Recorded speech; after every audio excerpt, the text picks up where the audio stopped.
ठीक है, तो यहाँ तक हो गया था।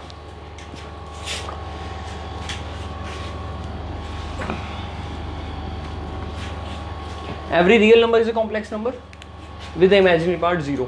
ठीक है, ये हमने कर लिया था डिस्कस। तो अब तक हमने z की स्टैंडर्ड फॉर्म सीखी है, it is a plus iota b where a belongs to real number, b belongs to real number, a is called real part of z and b is called imaginary part of z। दूसरी बात, अगर कोई complex number 0 है तो ये सिर्फ तभी possible है जब a 0 होगा और b 0 होगा। a प्लस आयोटा b 0 है, ठीक है। Equality of two complex numbers, equality of two complex numbers, ठीक है। शानू एक बार कर्टन करिए बोला। टू कॉम्प्लेक्स नंबर्स, तो लेट्स से एक कॉम्प्लेक्स नंबर है z1 और दूसरा कॉम्प्लेक्स नंबर है z2 और दे आर इक्वल। तो लेट कर लो पहले, z1 कॉम्प्लेक्स नंबर है a plus iota b and z2 complex number क्या है c प्लस आयोटा d, ठीक है। और they are equal, suppose they are equal, ठीक है। Then it implies a plus iota b किसके इक्वल आएगा, c प्लस आयोटा d। कोई दिक्कत यहाँ तक? इसका मतलब a माइनस c किसके इक्वल आ गया, iota d minus iota b। Iota को कॉमन निकाल लें, b माइनस b और यहाँ पर क्या है a माइनस c, ठीक है। आपको पता है a b c d चारों रियल क्वांटिटीज़ हैं। a b c d ये चारों क्या है, ये सभी रियल नंबर है। लेफ्ट साइड क्या है, difference of two real number, then it will be a real number. Right side imaginary number है। क्या रियल और इमेजिनरी कभी इक्वल हो सकते हैं? नहीं। ओनली वन थिंग, कल बताई थी बात, 0 इंटू आयोटा क्या होता है, 0 होता है ना। तो इसका मतलब d माइनस बी सिर्फ 0 हो जाए तभी ये क्वांटिटी रियल बन सकती है ना। तो इसका मतलब ये हुआ कि d माइनस बी को 0 होना पड़ेगा। तो d किसके इक्वल हो जाएगा, b के। अब d माइनस बी 0 हुआ तो यहाँ से इंप्लाई होगा कि a माइनस सी 0 हो जाएगा। तो ये प्रूफ मिल गया हमें कि a c होता है और b d होता है। मतलब रियल पार्ट रियल के इक्वल होगा और इमेजिनरी पार्ट इमेजिनरी के। क्योंकि यहाँ से सिचुएशन क्या बनती है कि यहाँ रियल है और ये इमेजिनरी है। क्या हम x आयोटा को for all x belongs to real number, क्या हम इस सेट s को ये s सेट बना दिया तो मैं क्या लिख सकता हूँ, s does not belong to real number. ये ट्रू है या फॉल्स है? मैंने लिखा है s does not belong to real number, false. False because if x is equal to 0, x real number है, then it will become 0 iota. तो 0 iota will be a member of s, 0 iota will be 0, 0 will be a member of s, but 0 is real number. हमने कहा s जो है वो real number को, ये s नहीं है, यहाँ समझ लो x कोई s का एलिमेंट है। यानी ये कहा है कि t does not belong to real number where t belongs to s, ये कहने का मतलब है, ठीक है, कि t अगर s के अंदर है तो t रियल को बिलोंग नहीं करेगा। लेकिन ये तो कर गया, 0 s में है यानी 0 t हो गया और 0 रियल नंबर भी है। मतलब ये कलेक्शन, अब अगर मैं इसको ऐसे कर दूं r माइनस 0, तो क्या अब s का कोई भी element, let's say x belongs to s है, तो क्या x does not belong to r है? अब ट्रू हो जाएगा कि अगर x s को बिलोंग करता है या कोई भी एलिमेंट s को, इस s को बिलोंग करता है, तो वो एलिमेंट रियल को बिलोंग नहीं कर सकता। क्यों नहीं कर सकता? क्योंकि 0 हटा दिया। समझ में आ गई बात? यानी एक ही शर्त पर वो रियल बन सकता है, कब? जब हम उसका जो कोफिशिएंट आयोटा का वो 0 ले लें। तो इसीलिए हमने यहाँ पर इसको 0 ले लिया। अब 0 इंटू समथिंग 0 हो गया, तो यही पॉसिबिलिटी बनती है। तो equality of two complex numbers means their real part as well as their imaginary part both are 0। कोई दिक्कत? नेक्स्ट, फोर्थ टॉपिक, तो ये इक्वालिटी होगी। स्टैंडर्ड फॉर्म हमें पता ही है, इसको कौन सी फॉर्म बोलते हैं, स्टैंडर्ड या फिर जनरल फॉर्म। तो जितने भी कॉम्प्लेक्स नंबर के आंसर हैं, अगर हमें क्वेश्चन में कुछ मेंशन नहीं है तो हमें कौन सी फॉर्म में देने चाहिए, स्टैंडर्ड या जनरल फॉर्म में, ठीक है। तो इस फॉर्म में कन्वर्ट कर देंगे। फोर्थ, आयोटा की पावर n प्लस आयोटा की power n plus 1 plus iota की power n plus 2 plus iota की पावर n प्लस 3, इसका आंसर क्या आएगा? 0। प्रूव कर लेते हैं। तो iota n iota n into iota लिख सकता हूँ, आयोटा n इंटू आयोटा 3 लिख सकता हूँ, आयोटा n इंटू आयोटा, अच्छा ये 2 था तो यहाँ 2 आएगा ना। LHS ले ली मैंने, ठीक होगी बात, नोट्स का कोई यूज़ नहीं अभी। आयोटा n कॉमन निकाल लिया, 1 plus iota, iota square, iota n common निकाल लिया, 1 प्लस आयोटा, आयोटा स्क्वायर कितना होता है और आयोटा क्यूब कितना होता है, आयोटा की पावर n, आयोटा से आयोटा कैंसिल, -1 से 1, तो कितना आंसर आ गया 0 इंटू समथिंग विल बी 0। इसका मतलब कोई भी, और n किसको बिलोंग करते हैं, अंडरस्टूड सी बात है, इंटीजर को। तो कोई भी 4 इंटीजर लगातार आ जाए, कॉन्सिक्यूटिव आ जाए, तो उनमें से कोई एक आयोटा बनेगा, कोई दूसरा आयोटा स्क्वायर, फिर आयोटा क्यूब और आयोटा 4, तो 1 -1 कट जाएंगे और आयोटा माइनस आयोटा कट जाएंगे। फिर 5th पॉइंट, आयोटा की पावर्स, आयोटा रूट -1 होता है, आयोटा स्क्वायर -1 होता है, आयोटा क्यूब माइनस आयोटा होता है, आयोटा 4 1 होता है। अब अगर हम बात करें आयोटा 4n 1 हो जाएगा, आयोटा 4n + 1 आयोटा हो जाएगा, आयोटा 4n + 2 -1 हो जाएगा और आयोटा 4n + 3 माइनस आयोटा हो जाएगा। अब 4n कैसे आएगा, जैसे कोई भी आयोटा में नंबर है जो 4 से बड़ा है। अब आयोटा 18 है, इसका आंसर आएगा -1। कैसे पता लगा, हमने 18 को 4 से डिवाइड करना है। वैसे अब डिवीजन की नीड नहीं है, आपको खुद ही समझ में आ जाएगा जब आप 4 से डिवाइड करोगे 18 को, तो 4 4 जा 16 + 2, डिवाइड करने की नीड नहीं है। बड़ा नंबर होता तो आप करते लॉन्ग डिवीजन। तो ये 4n + 2 टाइप का हो गया। वैसा इसलिए होता है, इसको आयोटा 4 × 4 × आयोटा के लिखा जा सकता है। और आयोटा 4 की कितनी भी पावर कर लो, 1 ही तो है, 1 की पावर 4 × -1, इसलिए ये चारों बने हुए हैं। क्योंकि आयोटा 4 की पावर n करोगे तो आयोटा 4 1 हो गया, और 1 की power n, n natural number है, पॉजिटिव इंटीजर है या नेगेटिव इंटीजर है। अगर नेगेटिव भी है तब भी कोई फर्क नहीं पड़ेगा, 1 की पावर इंटीजर 1 ही रहेगा। आयोटा 324 है, 4 से डिवाइड करें तो 4 × 81 आ गया, तो 1 आ जाएगा आंसर। 324 को 4 से डिवाइड किया, 4 8 जा 32, 4 बन जा, तो 4 × 81 हो गया। नहीं आया समझ में, ठीक। तो आयोटा की कितनी भी बड़ी पावर निकालनी हो, आयोटा की पावर 1078, 4 से डिवाइड कर लो यहीं पर ही, 4 से यहीं डिवाइड कर लो, 4 2 जा 8, 4 7 जा 28, यहाँ 27 आया था, तो 4 6 जा 24, 3 बचा 38, 4 9 जा 36, कितना बचा 2, तो +2, तो आंसर कितना आ गया -1। यानी रिमाइंडर क्या बच सकता है, या तो 0, या तो 1, या तो 2, या फिर 3। जो भी आएगा, 1 आएगा तो आयोटा, 2 आया तो -1, 3 आया तो माइनस आयोटा, और 0 आया तो 1, क्योंकि 0 आया तो 4 का मल्टीपल हो गया। अब कॉम्प्लेक्स नंबर्स को ऐड कर सकते हैं, सब्ट्रैक्ट कर सकते हैं, मल्टीप्लाई कर सकते हैं, डिवाइड कर सकते हैं। तो कॉम्प्लेक्स नंबर पे मैथमेटिकल ऑपरेशंस लगा सकते हैं। तो अब सीख रहे हैं हम mathematical operations on complex numbers. Mathematical operations on complex numbers. अब इसमें अगर दो कॉम्प्लेक्स नंबर हैं Z1 और Z2, तो स्टार्टिंग में डिफाइन कर लेते हैं, लेट Z1 भी A + आयोटा भी एंड Z2 भी C + आयोटा D। लेट, ये हमने दो कॉम्प्लेक्स, A और B रियल नंबर है, B C और D भी रियल नंबर है, ठीक है। तो ये हमने स्टार्टिंग में दो कॉम्प्लेक्स नंबर ले लिए। अब Z1 + Z2 का आंसर निकालना है, तो A + iota B + C + iota D। Real में रियल तो ऐड कर ही सकते हो, इमेजिनरी कॉमन निकाल लो, आयोटा आयोटा कॉमन निकालेंगे, क्या बना B + इमेजिनरी में इमेजिनरी ऐड हो जाएगा। तो यानी कि दो कॉम्प्लेक्स नंबर का जो सम है वो भी क्या आया, another complex number, new complex number. Subtract भी कर सकते हो, Z1 में Z2 तो क्या बनेगा, माइनस आ जाएगा, A + iota B - C + iota D।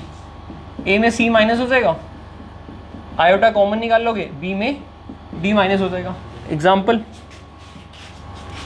Z1 है 3 - 2 आयोटा, Z2 है 5 + 4 आयोटा।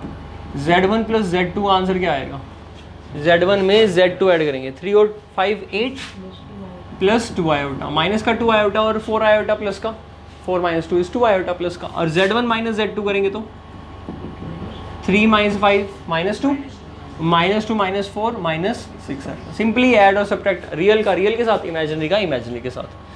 अच्छा, प्रॉपर्टीज ऑफ एडिशन देख लेते हैं, एडिशन की properties. Z1 + Z2 complex number Z2 + Z1 के इक्वल होगा, क्या बोलते हैं इसको, कॉम्यूटेटिव लॉ।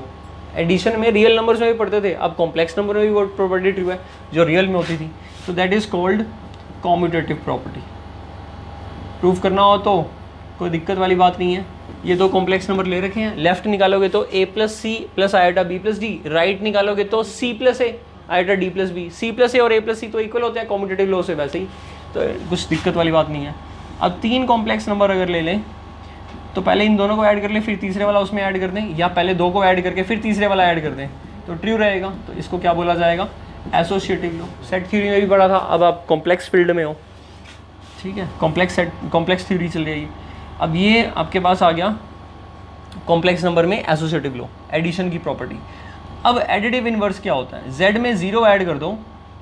अब कॉम्प्लेक्स नंबर में कॉम्प्लेक्स नंबर ऐड होता है, रियल नंबर ऐड नहीं होता। अगर रियल नंबर ऐड कर रहा है कोई तो उसका इमेजिनरी पार्ट 0 होगा, अंडरस्टूड सी बात है। अब ये जो 0 है, ये 0 एज ए कॉम्प्लेक्स नंबर है, डार्क करके दिखा रहा हूँ। अब 0 एज ए कॉम्प्लेक्स नंबर क्या होता है हमारा? 0 प्लस 0 आयोटा।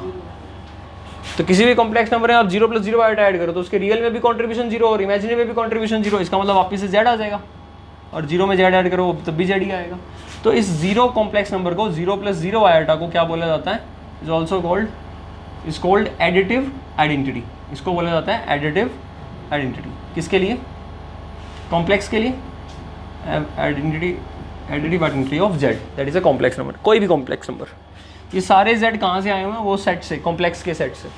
ये जितने भी z हैं ये बिलोंग करते हैं c को, जहाँ पर c क्या चीज़ है? It's a set of x plus iota y where x and y both belong to real number. तो इस z के अंदर रियल भी इंक्लूड है। तो रियल जो है वो सबसेट है कॉम्प्लेक्स का, जितने भी रियल है वो सारे कॉम्प्लेक्स हैं। y 0 हो जाएगा, ठीक है। अब z के अंदर हम क्या ऐड करें कि हमें एडिटिव आइडेंटिटी मिल जाए? एडिटिव आइडेंटिटी 0 है, तो जिस नंबर को ऐड करने पर एडिटिव आइडेंटिटी मिलती है उस नंबर को क्या बोला जाता है? Additive inverse. तो माइनस z को क्या बोला जाएगा? Additive inverse of z। इसको नेगेटिव ऑफ z भी कहते हैं। तो अगर कोई complex number z 2 minus iota है तो माइनस z क्या बनेगा? -2 प्लस आयोटा, साइन चेंज हो जाएंगे। तो ये जो माइनस z है इसको क्या बोला जाएगा? Additive inverse of z। Clear? तो MCQ क्वेश्चन में आ सकता है, find the additive inverse of z 2 minus iota. 4 option दे देंगे, तो आपका करेक्ट आंसर क्या होगा? z का साइन माइनस z कर दोगे तो रियल पार्ट का साइन चेंज हो जाएगा और इमेजिनरी पार्ट का भी साइन चेंज हो जाएगा। चलिए आगे, ठीक है।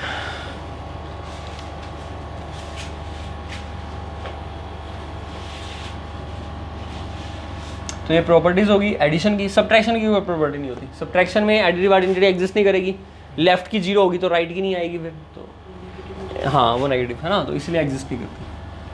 अब मैथमेटिकल ऑपरेशन में 2 ऑपरेशंस करती हैं, एडिशन और subtraction. How to add the complex number, how to subtract the complex number and their with their properties, associative law, commutative law, additive identity, additive inverse of the complex number. अब next operation करते हैं multiplication of complex numbers का। तो multiplication of complex number, जब हम 2 complex number को multiply करते हैं तो हमें क्या करना चाहिए? Let z be a complex, अभी लिए थे हमने z1 ले लिया a प्लस आयोटा भी, और z2 क्या ले लिया? अब दोनों कॉम्प्लेक्स नंबर की क्या कर रहे हैं हम? मल्टीप्लाई डॉट यूज कर रहा हूँ, z1 इंटू z2 करो मल्टीप्लाई, तो a प्लस आयोटा भी हो गया और बीच में सिर्फ मल्टीप्लाई करनी है, मल्टीप्लाई। अब डिस्ट्रीब्यूटिव लॉ लगा दो, c plus iota d plus iota b c plus iota d, ये बन जाएगा AC plus iota AD plus iota BC plus iota square BD, और आयोटा स्क्वायर की वैल्यू -1, तो AC minus BD plus iota AD plus BC, because iota square is -1। Clear हुआ? तो product of 2 complex number is another complex number. तो z1 into z2 ये आ गया। अगर हम ध्यान से इसको देखें तो हम रूल याद कर सकते हैं, real part of z1 into z2 क्या है? z1 z2 ये रहा कॉम्प्लेक्स नंबर, इसका रियल पार्ट कौन सा होगा? और इमेजिनरी पार्ट ये वाला होगा। तो real part of z1 z2 is नया कॉम्प्लेक्स नंबर है, उसका रियल पार्ट क्या है? AC माइनस BD, और imaginary part of z1 z2 क्या है? AD प्लस BC, आयोटा के साथ का कोफिशिएंट। बताओ कोई प्रॉब्लम है क्या? क्या इस बात को ऐसे लिख सकते हो, A real part of z1 है, और रियल पार्ट ऑफ Z2 है, यानी कि अगर दो कॉम्प्लेक्स नंबर को प्रोडक्ट करना तो दोनों के रियल पार्ट को प्रोडक्ट करो। फिर B क्या है, इमेजिनरी पार्ट ऑफ Z1, और D क्या है, इमेजिनरी पार्ट ऑफ Z2, और दोनों का मल्टीप्लाई करके साइन कर दो माइनस। आया समझ में? तो जैसे आप क्रॉस मल्टीप्लिकेशन मेथड में नहीं करते थे, 4 + 5 आयोटा 3 + 4 आयोटा, ठीक होगी बात।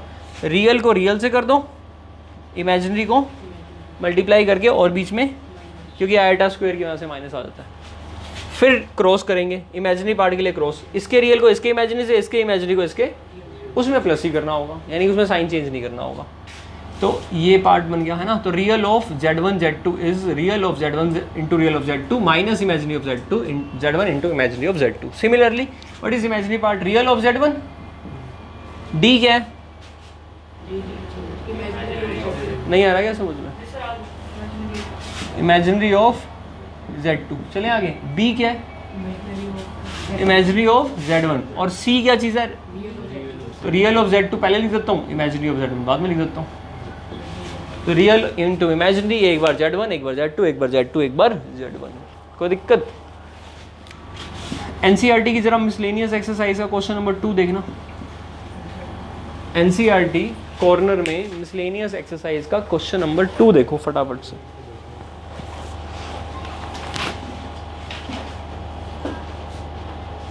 मिला? सेम क्वेश्चन है क्या? NCERT की मिसलेनियस एक्सरसाइज का क्वेश्चन नंबर 2 देखो।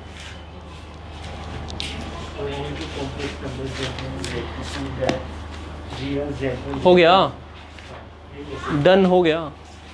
मिसलेनियस एक्सरसाइज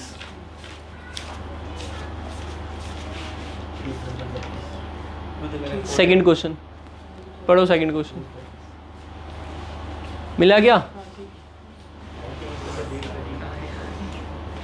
112, ठीक है ना।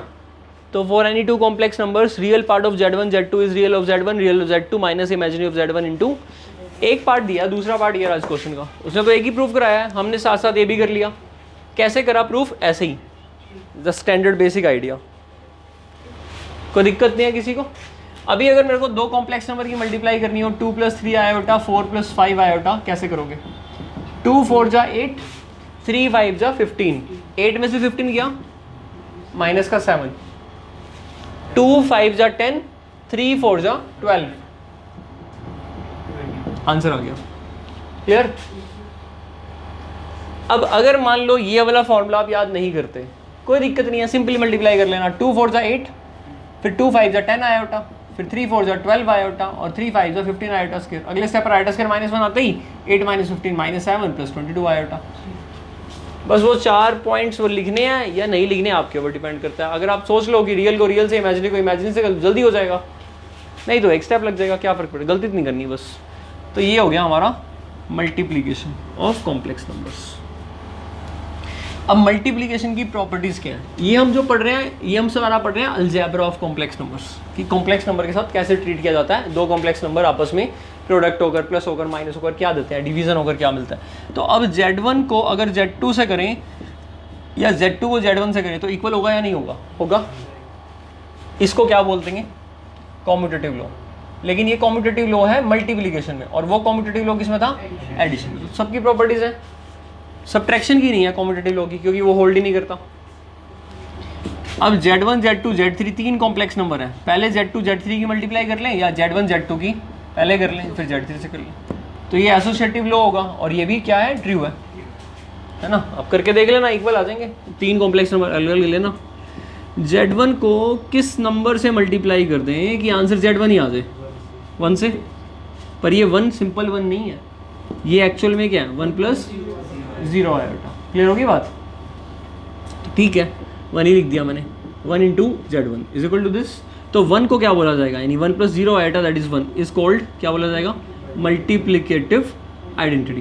क्लियर? बड़ा लॉजिक सा है कि मल्टीप्लाई करके आपको वही कॉम्प्लेक्स नंबर मिलना चाहिए, और उसमें था ऐड करके वही मिलना चाहिए। तो एडिटिव आइडेंटिटी 0 थी और मल्टीप्लिकेटिव आइडेंटिटी 1।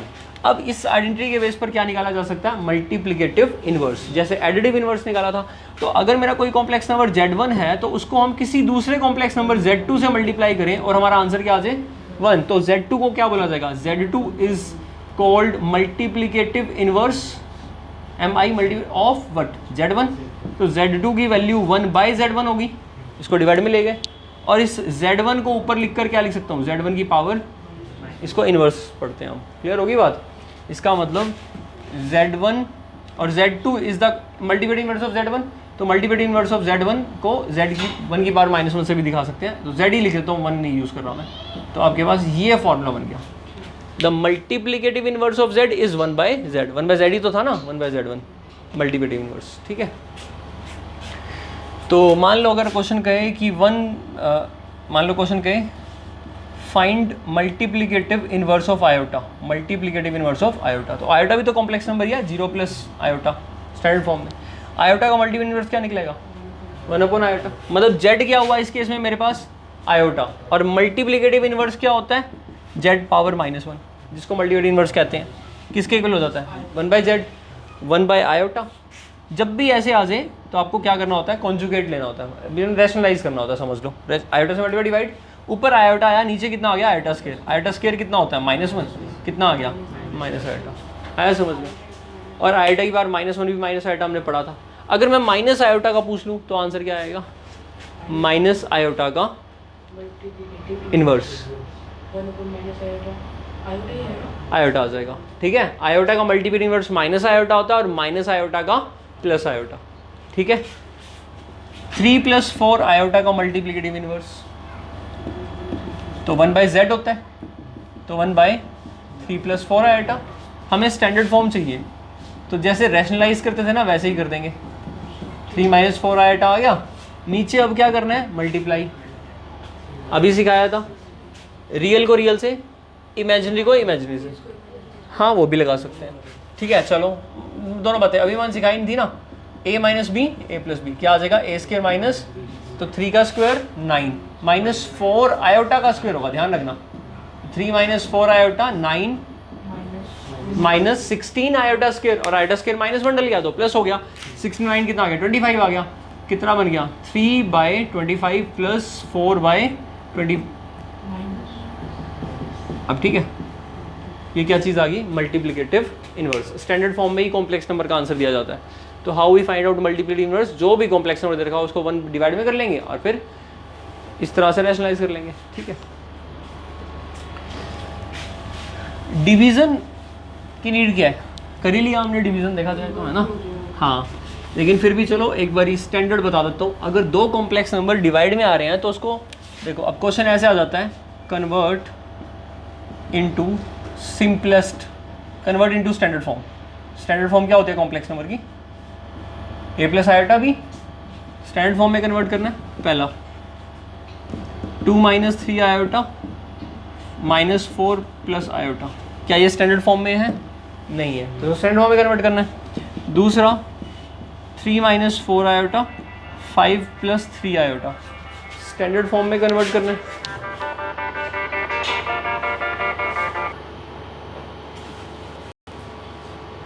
ठीक है, स्टैंडर्ड फॉर्म में कन्वर्ट करना है। 3 - 4 आयोटा 5 + 3 आयोटा। अब इसको क्या करता हूँ मैं, स्टैंडर्ड फॉर्म से दोनों को ही कर लेते हैं, ठीक है। तो पहले तो इसको 2 × -4 -8 -3 - 4 प्लस का 12 आयोटा, इसको इससे तो 2 आयोटा प्लस का, इसको इससे तो माइनस का 3 आयोटा स्क्वायर। सिंपली मल्टीप्लाई किया चारों टर्म्स की, इसकी दोनों के साथ, इसकी भी दोनों के साथ। आयोटा स्क्वायर हो गया -1 तो +3 हो गया और -8 हो गया, माइनस का 5 बचा प्लस का, ये स्टैंडर्ड फॉर्म में आ गया। अब इसको स्टैंडर्ड फॉर्म में लाने के लिए रैशनलाइज, वैसे कॉन्जुगेट ले रहे हैं पर कॉन्जुगेट का टॉपिक आगे सीखोगे, अभी आप रैशनलाइज कर लो, कोई दिक्कत नहीं है, साइन चेंज कर रहे हो बेसिकली। अच्छा, अब एक इम्पोर्टेंट बात, आपने छोटी क्लास में a² - b² के फैक्टर किए थे, a² - b² के किए थे, फिर a4 - b4 के भी करने लग जाते थे, a² का स्क्वायर लिखकर, a8 - b8 के भी कर लिए थे, sin 8 - cos 8 के भी फैक्टर किया है। नेगेटिव से फैक्टर हो जाते हैं, व्हाट हैपेंस इफ पॉजिटिव, तो इसके फैक्टर नहीं होते ना। जैसे a² a³ - b³ की आइडेंटिटी क्या होती है, A square plus B square plus A B into A minus B, आगे पीछे लिख दिया। इसके फैक्टर नहीं होते, अगर होते तो हम आगे कर लेते हैं ना। इसके फैक्टर क्यों नहीं होते? इसके फैक्टर होते हैं, ऐसा नहीं है कि नहीं होते, बस इमेजिनरी फैक्टर्स होते हैं इसके। यानी इसके जो फैक्टर्स होंगे, जो लीनियर फैक्टर होंगे, वो कॉम्प्लेक्स नंबर्स में होंगे फैक्टर्स। यानी ऐसे दो कॉम्प्लेक्स नंबर बताता हूँ मैं आपको जिनको प्रोडक्ट करके आपको यही चीज़ मिल जाए। समझ में आई बात? ऐसे दो फैक्टर्स बताता हूँ जिनको प्रोडक्ट करके यही चीज़ मिल जाए। देखो ए स्क्वायर प्लस बी स्क्वायर, ठीक है, पहले इसका दिखा देता हूँ मैं, ठीक है, या चलो ऐसा लिख सकते हो, A square plus B square root का स्क्वायर। अब यहाँ क्या लिखा है? A B. इस ए बी को क्या लिख सकते हो? रूट ए बी का होल स्क्वायर, बीच में क्या आ रहा है? प्लस। तो ये सिचुएशन, यही वाली सिचुएशन हो गई या नहीं हुई? इसको काट दे, ए बी नहीं आ गया। हाँ मतलब कंडीशंस मान लेंगे, पॉजिटिव है या एटलीस्ट वन नॉन नेगेटिव है, उस चीज़ को ध्यान में रख लेंगे। द पॉइंट इज कि ये सिचुएशन इसके ऐसी आ गई या नहीं आ गई? अगर इसके फैक्टर आ गए तो इसके भी आ जाएंगे। अब प्रॉब्लम क्या है? यहाँ पर प्लस है, माइनस होना चाहिए। तो इसको देखना, ऐसे लिख सकता हूँ। क्या किया मैंने? प्लस को दो माइनस में लिख दिया और एक माइनस को ब्रैकेट में कर दिया। अब ये माइनस तो पसंद है ना हमें, ये वाला तो आ गया ना। अब जुगाड़ चाहिए माइनस बी स्क्वायर का। माइनस बी स्क्वायर को minus one into B square लिखा जा सकता है, और माइनस वन को हमारा फेवरेट आयोटा, आयोटा का स्क्वायर क्या होता है? माइनस वन, तो माइनस वन की आयोटा स्क्वायर लिख सकता हूँ, और ये चीज़ फिर आयोटा बी का होल स्क्वायर बन जाएगी। इसका मतलब आयोटा बी के होल स्क्वायर को ओपन करोगे तो आयोटा का स्क्वायर बी का स्क्वायर आएगा, और आयोटा स्क्वायर कितना होता है? माइनस वन होता है, into B square, which means this can be written as A square minus iota B square, which further कैसे लिखा जाए? A minus A plus, which further can be simplified into this. तो इसका मतलब अब A square plus B square के भी complex factors हैं, ऐसा नहीं है कि फैक्टराइजेबल नहीं है। ए माइनस आयोटा, ठीक है, तो इसके भी हो जाएंगे फिर। बस ये है कि आपको कॉम्प्लेक्स फैक्टर्स देखने पड़ेंगे। तो अब यहां से अब हम क्यों ना ये प्रॉपर्टी ध्यान रख लें और बार बार यही प्रॉपर्टी यूज करेंगे। फिर जब भी हमारा ए प्लस आयोटा भी और ए माइनस आयोटा भी आ जाए तो वो किसके इक्वल होगा? ए स्क्वायर प्लस, तो हर बार हम बार बार कुछ भी नहीं मल्टीप्लाई, सीधा ही 5 का स्क्वायर प्लस 3 का स्क्वायर। आया समझ? 5 का कितना होता है और 3 का कितना? कोई दिक्कत तो नहीं ना किसी को? 3 5 जा, इसमें भी डायरेक्ट कर सकता हूँ मल्टीप्लाई, रियल की रियल से, 3 5 जा 15, इमेजिनरी की इमेजिनरी से। ध्यान से देखो, -4 की -3 से, इमेजिनरी -4 है, -3 -4 प्लस 12, एक माइनस हमें लगाना होता है, real real minus imaginary imaginary ना, तो 12 माइनस हो जाएगा 15 में से, कितना बना? 3। अब यहाँ से माइनस का 20 और माइनस का 9, 3/34 माइनस 29/, आया समझ में? ये फाइनल आंसर आ गया, ठीक है। तो ये स्टैंडर्ड फॉर्म में आ गया ना। अब अगर इसको सिंपली मल्टीप्लाई करते तब भी यही आएगा, 15 और प्लस का 12 आयोटा स्क्वायर, आयोटा स्क्वायर -1, एक स्टेप छोड़ दिया, बस डायरेक्ट कर लिया। तो division of complex number, properties नहीं है इसकी, ठीक है। Division of complex number register देना, डिवीजन ऑफ कॉम्प्लेक्स नंबर्स हो गया और स्टैंडर्ड फॉर्म में कन्वर्ट करना भी आ गया, ठीक है। ये प्रॉपर्टी भी हो गई। तो कॉम्प्लेक्स नंबर के बारे में ये चीज़ें पता लग गई। 1 + 1 = 0 में मिस्टेक पता लग गई थी, वो मिस्टेक ये थी a × b का root is not equal to √a × √b if a and b both are negative. अगर नेगेटिव होंगे तो ये नहीं होता। इनफैक्ट किसके इक्वल होता है फिर ये? अगर ये चीज़ हो जाए तो √ab इक्वल होता है -√a × √b के। अब सही हो जाएगा। अब ये ट्रू है अगर ये दोनों नेगेटिव है तो, ठीक है। अगर दोनों नेगेटिव है लेकर देखो a-, अच्छा कोई पूछ ले, अगर कोई पूछ ले इसका आंसर बताओ, ये √3 आयोटा है, पहले तो इसी को देख लेते हैं। ये चीज़ क्या होती है? आयोटा।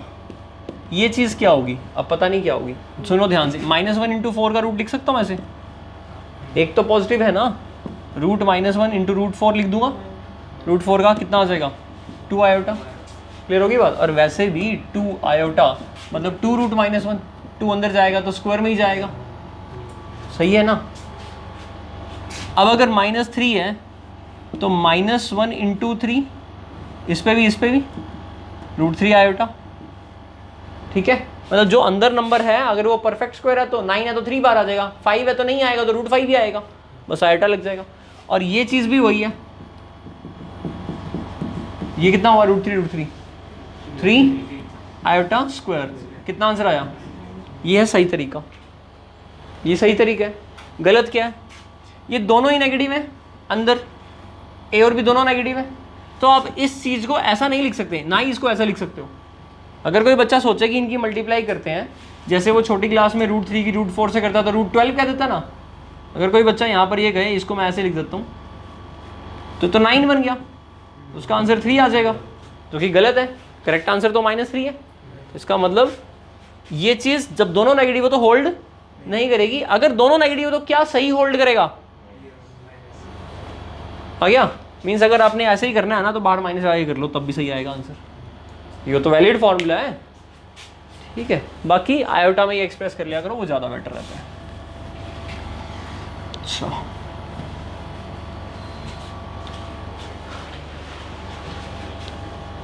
ठीक है, अभी हम नेक्स्ट जो टॉपिक करेंगे representation of complex number and then modulus और कॉन्जुगेट, उसकी प्रॉपर्टीज, बहुत कुछ है।